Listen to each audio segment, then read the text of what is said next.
रिश्वतखोर बहू। ये क्या बात हुई? तुझे पता भी है तो क्या बोल रही है बहू? एकदम सही बोल रही हूँ। अगर आपको मुझसे अपनी इन ऐंठन भरे घुटनों की मालिश करानी है तो मुझे वो देना पड़ेगा जो मैं मांग रही हूँ। एक हाथ दो और दूसरे हाथ लो। सिंपल। बहू हूँ, इसका मतलब ये नहीं कि नौकरानियों की तरह काम करूँ। ये है अमृता और उसकी सास रेखा। अमृता एक नई नवेली बहू है जिसकी शादी कुछ दिनों पहले ही रेखा के बेटे माधव के साथ हुई है। वैसे तो अमृता दिल की बहुत अच्छी है, लेकिन वो कहते हैं ना कि खून का रंग तो दिखता ही है। बस वही डॉन की बेटी होने का रंग यहाँ अमृता में भी दिख रहा है, जो है रिश्वत लेना। जी हाँ, काम चाहे कितना भी छोटा या कितना भी बड़ा क्यों ना हो, हमारी अमृता बहू बिना रिश्वत लिए कुछ नहीं करती। चलिए देखते हैं आगे इनके साथ और क्या क्या होता है। रेखा और अमृता को लड़ते देख ससुर प्रेमचंद वहाँ आता है और कहता है, अरे क्या हुआ? काहे इतना तिल मिला रही हो रेखा? अरे कुछ बोलोगी भी या कानों में हड़ताल हो रखी है तुम दोनों के? देखिए ना पापा जी, माँ जी ने मुझे कहा कि मैं उनके घुटनों की मालिश कर दूं, लेकिन उसके बदले में माँ जी मुझे वो हीरो वाला पुश्तैनी हार देने से इनकार कर रही हैं। क्या? घुटनों की मालिश के लिए हीरो का पुश्तैनी हार कौन मांगता है बहू? पापा जी, आपको तो पता ही है ना, आपकी बहू कितनी सयानी है, हर कोई भी काम फ्री में नहीं करती।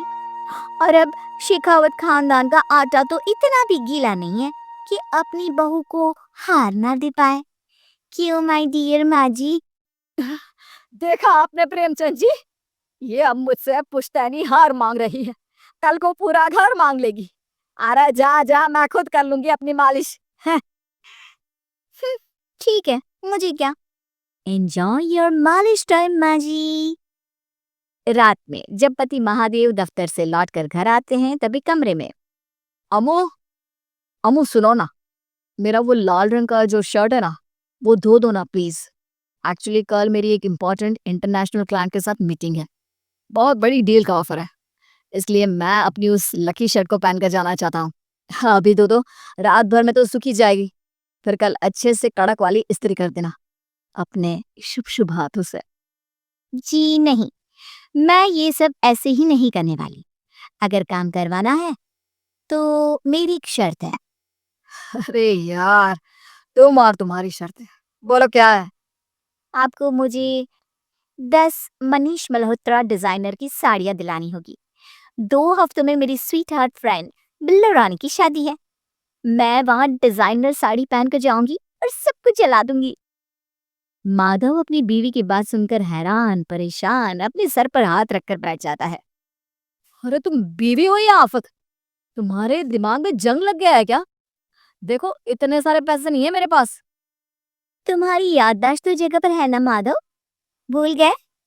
मैं एक डॉन की बेटी हूँ। अगर तुमने मेरे कहे मुताबिक काम नहीं किया तो तुम्हारे लाल शर्ट को दूर ही रखो। मेरे पापा तुम्हें ही लाल कर डालेंगे। ठीक है ठीक है, चलो अब ज्यादा मत डराओ, तुम्हें जो चाहेगा मिल जाएगा। अब ये डर और रिश्वत का सिलसिला यूं ही चलता रहता है और इसी तरह समय बीतता रहता है।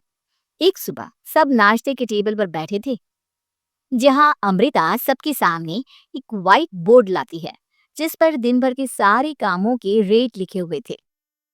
अब ये क्या है? टीचर नहीं बनने का इरादा है क्या तेरा?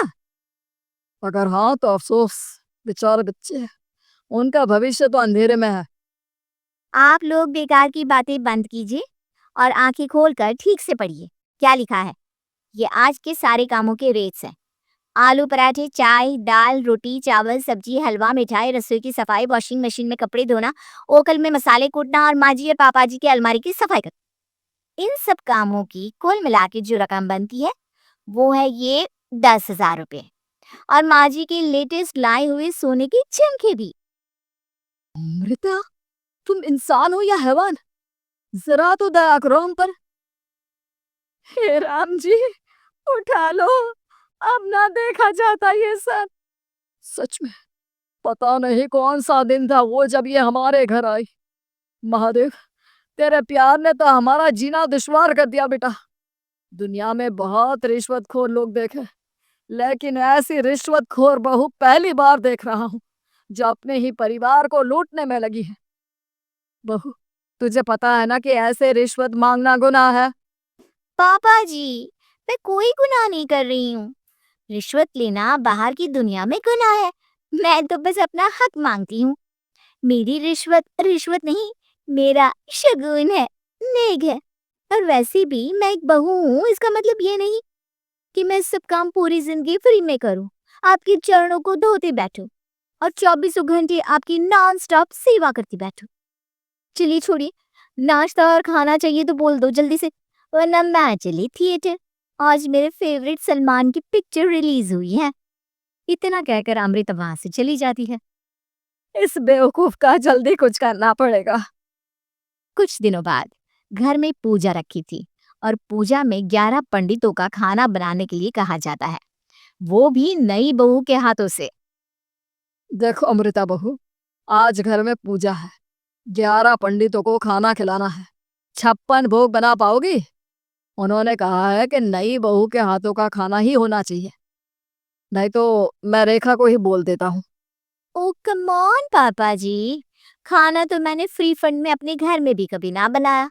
तो अब आपको क्या लगा कि पूजा का नाम लेकर आप मुझे अपनी झांसे में फंसा लोगी? अरे कल मुही, बस, अब बस, पहले सुन भी ले क्या कह रहे हैं हम। तुम्हें जितने पैसे चाहिए, जितने तोहफे चाहिए, सब ले लेना, बस पूजा पाठ में कोई बाधा नहीं आनी चाहिए। ओहो, ये हुई ना समझदारी वाली बात। ठीक है, अब आप लोग निश्चिंत रहिए। मैं ऐसा खाना बनाऊंगी कि उन 11 पंडितों की 11 पुश्तें भी मेरे खाने के स्वाद को याद रखेंगी। अमृता पंडितों के लिए खाना पकाती है और पूजा संपन्न होने के बाद उन्हें केले के पत्तों पर खाना परोसती भी है, जिस पर खाने का पहला निवाला खाते ही वो वाह, वाह, क्या भोजन है। हम इतनी जगहों पर जाते हैं, लेकिन इतना अच्छा स्वाद तो काफी मुश्किल से चखने मिलता है। रेखा जी, प्रेमचंद भाई साहब, आप लोग सच में भाग्यवान हो कि आपको इतनी सर्वगुण संपन्न बहू मिली है, जिसके हाथों में साक्षात माँ अन्नपूर्णा विराजती है। सर्वगुण संपन्न, सबको संपन्न कर देगी ये खूंखार औरत। कुंडली मार कर बैठ गई है मेरे बेचारे बेटे के जीवन में।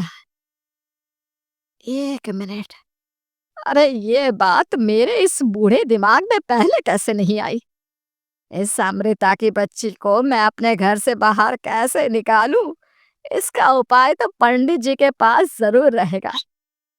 रेखा अगले दिन पंडित जी के पास जाकर उन्हें अमृता के बारे में सब कुछ बता देती है, जिसे सुन पंडित जी भी परेशान हो जाते हैं।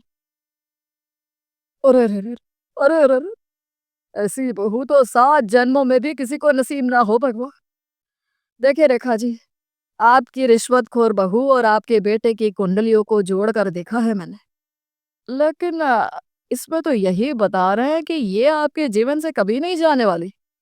इसलिए उसे सुधारने के लिए जल्दी आप लोगों को ही कुछ करना होगा, नहीं तो एक दिन वो आप लोगों को कंगाल करके ही दम लेगी। नहीं नहीं, ऐसा हरगिज नहीं होगा। मैं कुछ करूंगी, हाथ पे हाथ धरे नहीं बैठूंगी मैं। वहीं घर पर अमृता को ये पता चल जाता है कि उसकी सास रेखा पंडित जी के पास उसकी और महादेव की कुंडलियां लेकर गई थी। और इस पर जब रेखा घर लौटती है तब वाह माँ जी वाह, बहुत ही ज्यादा सयानी निकली आप तो। लेकिन मैं आपको एक बात बताना चाहती हूँ कि मेरी और महादेव की कुंडलियां जोड़कर पूजा पाठ और हवन करके भी कुछ नहीं मिलेगा, क्योंकि मैं ऐसी बला हूँ जो आप सबकी जिंदगियों से अब कभी नहीं टलने वाली। फिर चाहे आप कितने भी टोटके हवन या उपाय कर लें। तो खुद को समझती क्या है रे, बदतमीज। तुझसे बात करना तो दूर, मुझे तो तेरी शक्ल देखना भी नहीं पसंद। अब सास बहू के बीच एक अनकहा सा युद्ध छिड़ जाता है। दिन बीतने लगते हैं, लेकिन एक दिन अचानक रेखा की तबीयत हद से ज्यादा खराब हो जाती है और उसे सांस लेने में भी काफी दिक्कत और परेशानी महसूस होती है। जब उसे डॉक्टर के पास ले जाया जाता है तब डॉक्टर चेकअप करके कहते हैं, देखिए, मैंने सारे टेस्ट करके देख लिए हैं और रिपोर्ट्स को क्रॉस चेक करके ये पता चला है कि रेखा जी को गंभीर दिल की बीमारी है। उनके फेफड़ों में भी काफ़ी सूजन आ गई है।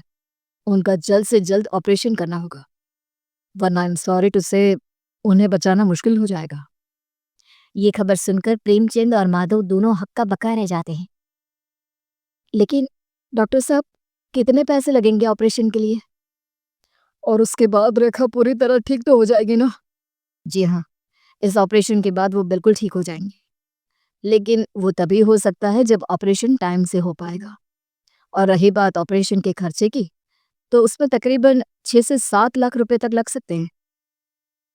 जहां एक तरह सब रेखा की तबीयत और ऑपरेशन को लेकर परेशान होते हैं, वहीं घर पर रेखा को बिस्तर पर देखकर भी अमृता के अंदर जरा भी दया नहीं आती। ओ माँ जी, ये अपना फालतू का मेलोड्रामा बंद कीजिए ना आप। मुझे पता है आपको मुझे रिश्वत नहीं देनी है और घर के सारे काम मुझसे मुफ्त में करवाने हैं, इसीलिए आप ये सब कर रही हो ना। सीरियसली अमृता, ऐसे हालात में तुम ऐसी बातें कैसे कर सकती हो? हम यहाँ परेशान हैं कि ऑपरेशन कैसे कराएंगे। बैंक में इतने पैसे भी नहीं है और तुम माँ को ताने सुना रही हो। अरे अमृता बहू, मैं भला ढोंग क्यों करूंगी? हम 6 से 7 लाख का बंदोबस्त कैसे करेंगे? करेंगे पापा, कैसे भी करेंगे। अमृता, अगर कभी भी जिंदगी में तुमने मुझसे सच्चा प्यार किया है, एक पल के लिए भी सही, तो तुम्हें आज इस परिवार, इस घर की नींव, मेरी माँ को बचाना होगा। हमने अपना सब कुछ तुम्हें दे दिया है, अब तुम्हारी बारी है अपने किए का हिसाब चुकाने की। मुझे पता है तुम्हारे अंदर भी दिल है। अमृता बिना कुछ कहे वहां से चली जाती है और अपने कमरे में जाकर वो अलमारी में से अपनी माँ की तस्वीर को निकालकर अपने सीने से लगाती है और भावुक हो जाती है। माँ, आपके जाने के बाद पापा ने ही मेरा ख्याल रखा, लेकिन उनकी वजह से ही मुझ में काफी बुरी आदतें भी आ गई। शायद मुझे इतना बुरा आपकी गैर मौजूदगी ने ही बनाया।